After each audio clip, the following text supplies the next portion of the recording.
آیت نمبر 19 یا ایھا الذین آمنو، اے وہ لوگوں جو ایمان لائے ہیں، یعنی کہ اے ایمان والو.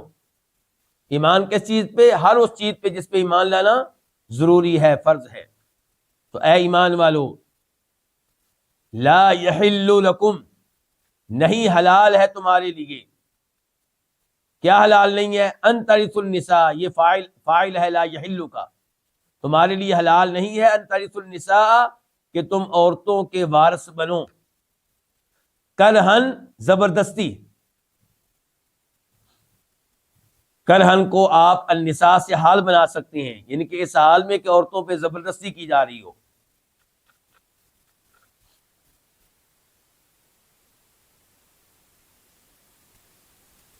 یہاں پہ وضاحت ہے، میں سوچ رہا ہوں کہ ابھی کر دوں کہ آیت مکمل کر لوں. چلیں مکمل کر لیتے ہیں ایک بار، پھر دوبارہ ترجمہ کر دوں گا وضاحت کے بعد. ولا تعضلوا، اور تم نہ روک کر رکھو، ہن ان کو، کن کو؟ عورتوں کو. لتذهبوا، تاکہ تم لے جاؤ، لے لو. ببعض ما آتیتموہن، اس مال کا بعض، اس مال کا بعد، اس مال کا کچھ حصہ، ما آتیتموہن، جو تم نے ان کو دیا تھا، یعنی کہ حق مہر کی شکل میں دیا تھا. الا ان یاتینا، الا یہ کہ ان یاتینا، وہ آئیں یا وہ ارتکاب کریں، بفاحشۃ، بے حیائی کا، مبینہ، کھلم کھلا، واضح طور پہ، صریح طور پہ. اس آیت میں اللہ تعالیٰ نے مخاطب کن کو کیا ہے؟ ایک قول یہ ہے کہ اس آیت کے مخاطب سارے مسلمان ہیں. دوسرا قول یہ ہے کہ اس میں مخاطب عورتوں کے شوہر ہیں، خامند ہیں. اور تیسرا قول یہ ہے کہ اس میں مخاطب خامند کے مرنے کے بعد خامند کے جو رشتہ دار ہیں، خامند کا والد، خامند کے بھائی، خامند کے چچا وغیرہ، یہ لوگ.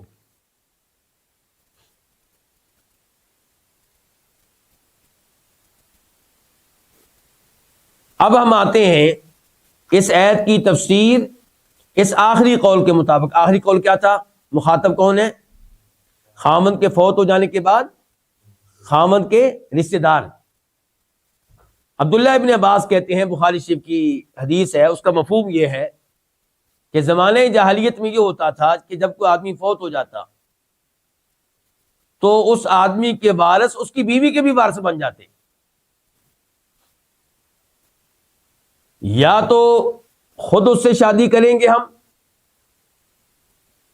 خود شادی وہ کرتے، یا اس کی کسی اور جگہ شادی اپنی مرضی سے کرتے اور حق مہر اپنے پاس رکھتے. تیسری شکل یہ ہوتی تھی کہ اس سے نہ خود شادی کرتے، نہ کسی سے کرواتے، اپنے گھر میں اسے روک کر رکھتے تاکہ وہ وراثت کے مال سے دستبردار ہو جائے. یا پھر ادھر ہی فوت ہو جائے، جب فوت ہو جائے گی تو مال انہی کے پاس آئے گا. تو مال کی خاطر یہ زیادتیاں ہو رہی تھیں کس سے؟ عورت سے. تو اللہ تعالیٰ نے عورتوں کے حقوق کی حفاظت کرتے ہوئے حکم دیا کہ تم عورتوں کے وارث نہیں بن سکتے، تم وارث مال کے بنتے ہو. جو تمہارا بیٹا تمہارا بھائی چھوڑ کر جائے تم اس کے مال کے وارث بنو گے، اس کے مال میں تمہارا کچھ نہ کچھ حصہ نکل آئے گا، لیکن اس کی بیوی کے تم وارث نہیں بن سکتے. وہ آزاد عورت ہے، اپنے والدین کی مرضی سے جہاں چاہے گی وہ شادی کرے گی. وہ تمہارے تابع نہیں ہے، وہ کس کے تابع ہوگی؟ اپنے والد کے، اپنے بھائی کے، اپنے چچا کے. دوسرا قول کیا تھا کہ اس کے مخاطب کون ہے؟ شوہر، زندہ شوہر مخاطب ہے.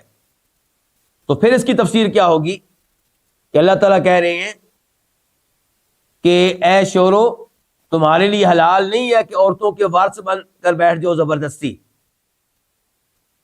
مراد یہ ہے کہ ایک عورت کے ساتھ تم زندگی گزارنا نہیں چاہتے، اس کو اس کے حقوق نہیں دے رہے، لیکن اس کو طلاق بھی نہیں دے رہے ہو۔ طلاق تم کیوں نہیں دے رہے ہو؟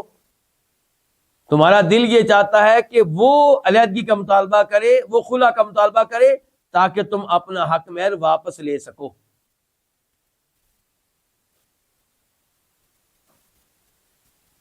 تو فرمایا یہ تمہارے لیے جائز نہیں ہے۔ اور یا پھر یہ اللہ تعالیٰ کی طرف سے حکم ہے تمام مسلمانوں کو، حکمرانوں کو، سب کو، اور معاملہ یہی ہے۔ عورت کے اس معاملے میں سب کو اللہ نے مخاطب کیا ہے کہ سب اس میں اپنا کردار ادا کرے، اور عورت کو معاشرے میں مال وراثت نہ سمجھا جائے، اور اس کو کسی گھر میں اس لیے نہ رکھا جائے کہ تاکہ اس کا مال لیا جا سکے، چاہے وہ مال وراثت ہو، چاہے وہ حق مہر ہو۔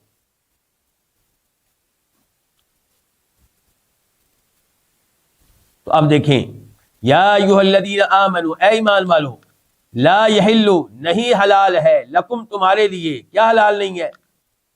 ان ترثوا النساء، کہ تم عورتوں کے وارث بنو، کرہن، زبردستی، ولا تعضلوہن، اور تم ان کو روک کر نہ رکھو، لتذہبوا، تاکہ تم لے سکو، ببعض ما آتیتموہن، اس مال کا کچھ حصہ جو تم نے ان کو دیا تھا، الا ان یاتینا، ہاں ایک حالت میں روک کر رکھنا جائز ہے، کب؟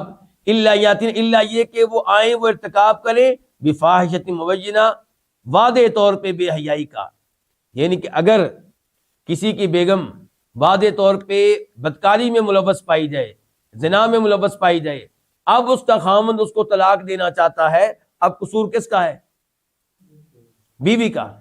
تو اب وہ اس کو روک سکتا ہے کہ میرا مال واپس کرو، تب میں تمہیں فارغ کروں گا، ورنہ نہ تم سے تعلق قائم کروں گا تجھ سے، اور نہ تجھے فارغ کروں گا جب تک کہ میرا حق میرے واپس نہیں کرو گی۔ اور ایسے ہی اگر خامند فوت ہو چکا ہے اور اس عید کے مخاطب خامند کے رشتہ دار ہیں، تو اللہ تعالیٰ کہہ رہے ہیں کہ اس عورت کو اس لیے روک کر نہ رکھو تاکہ تم اس مال میں سے کچھ لے سکو جو تم نے اسے دیا ہے، الا یہ کہ وہ بدکاری کا ارتکاب کرے، پھر ایسا کیا جا سکتا ہے، ورنہ ایسا نہیں کرنا۔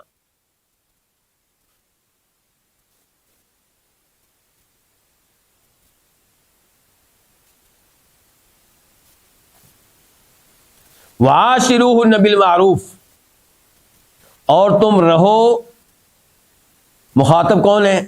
خاوند۔ وعاشروہن، اس لیے بہت سے علماء کرام کا کہنا یہ ہے کہ صحیح بات یہ کہ خاوند ہی مخاطب ہے۔ آیت کا آخری حصہ، اس کی تفسیر زیادہ مناسب تب ہو سکے گی اگر مخاطب کون ہو؟ خاوند۔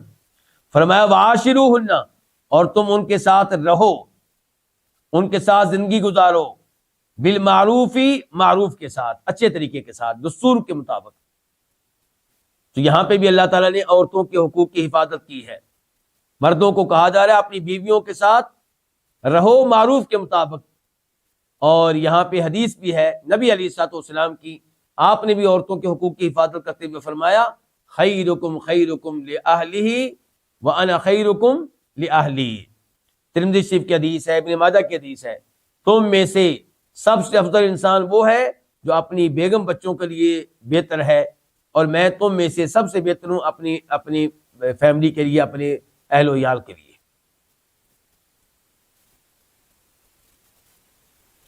فَإِن كَرِهْتُمُوهُنَّ، پس اگر تم کرہتموہن، ان کو ناپسند کرو، کن کو؟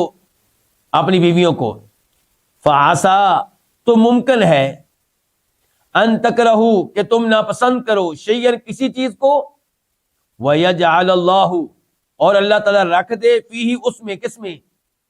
اس چیز میں، خیرن کثیرا، بہت سی خیر۔ اللہ تعالیٰ کہہ رہے ہیں کہ اگر تمہیں اپنی بیوی اچھی نہیں لگتی، اس لیے کہ بدصورت ہے، یا اور اس میں کوئی چھوٹی موٹی کمی گتائی پائی جاتی ہے، کھانا اچھا بنانا نہیں آتا، گھر کی صفائی جیسے ہونی چاہیے ویسے نہیں ہوتی، تو اللہ تعالیٰ کہتے ہیں کہ طلاق دینے میں جلدی نہ کرو، اس کو فارغ کرنے میں جلدی نہ کرو. ہو سکتا ہے کہ تم ایک چیز کو ناپسند کرو اور اللہ اس میں تمہاری خیر رکھ دے. ہو سکتا ہے اس عورت سے تمہیں نیک اولاد مل رہی ہو، کوئی اور عورت تمہیں ملے جو خوبصورت ہو سکتا ہے وہاں سے تمہیں اولاد نہ ملے، ہو سکتا ہے وہاں سے تمہیں سکون نہ ملے.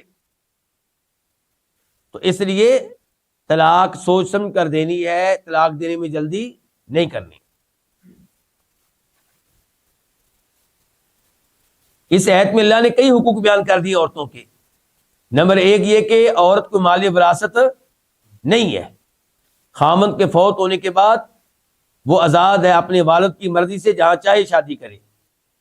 نمبر 2 کوئی خامند اپنی بیوی کو اس لیے روک کر رکھے کہ یہ حق مہر واپس کرے، نہ اس سے تعلق قائم کرتا ہے نہ طلاق دے رہا ہے، تو یہ بھی فرمایا غلط ہے، یہ درست نہیں ہے، الا یہ کہ وہ عورت بے حیائی کا ارتکاب کرنے والی ہو. اور تیسرے نمبر پہ فرمایا کہ عورتوں کے ساتھ اچھے طریقے سے زندگی گزارو. چوتھے نمبر پہ فرمایا کہ اگر تمہاری بیوی اچھی نہیں لگتی تو طلاق دینے میں جلدی نہ کرو، ممکن ہے اسی میں اللہ نے تمہارے لیے کو خیر رکھ دی ہو سکتا ہے آئندہ دنوں میں آپ کسی بڑی بیماری میں مبتلا ہونے والے ہوں اور وہاں پہ یہی عورت آپ کے کام آئے، آپ کی خدمت کرے، اور جو آپ کوئی حسینہ لے کر آئیں گے، کوئی خوبصورت لڑکی لے کر آئیں گے، ہو سکتا ہے وہ آپ کو چھوڑ کے بھاگ دے. تو آپ کو نہیں پتا اللہ نے اس میں آپ کے لیے کیا خیر رکھی ہے.